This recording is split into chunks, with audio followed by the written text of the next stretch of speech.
साथीहरू यो भिड हेरेर तपाईहरु अन्दाजा लगाउन सक्नुहुन्छ के बाफ रे बाफ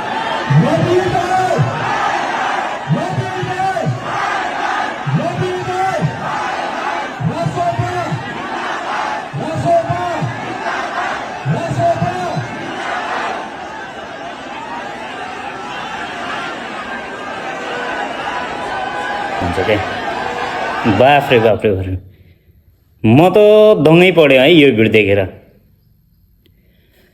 राजसभाका सभापति रवि लामिछाने आफ्नो पार्टी कार्यालय जाँदाखेरि पार्टी कार्यालयमा स्वागतको लागि यत्रो भिड देखेर मान्छेहरू त चकित नै पर्छन् होला। सबभन्दा पहिला त एमालेका महेश बस्नेत अनि केपी ओली पनि हार्ट एट्याक आउँछन् होला यो भिड देखेपछि त, हो कि होइन? ल तपाईँ भन्नुहोस् त, यतिको भिड यो चाहिँ ओरिजिनल भिड हो है, यो कुनै एआई होइन, कुनै पनि उसले बनाएको भिड चाहिँ होइन, यो चाहिँ रियल भिड हो है।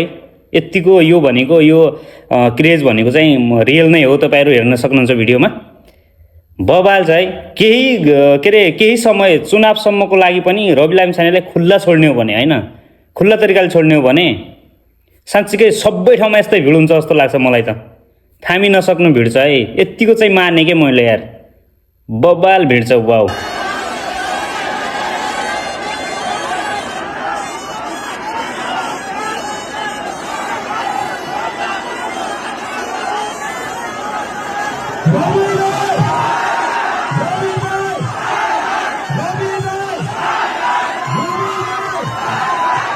महेश बस्नेत चाहिँ ढल्छ हो यो भिड देखेर।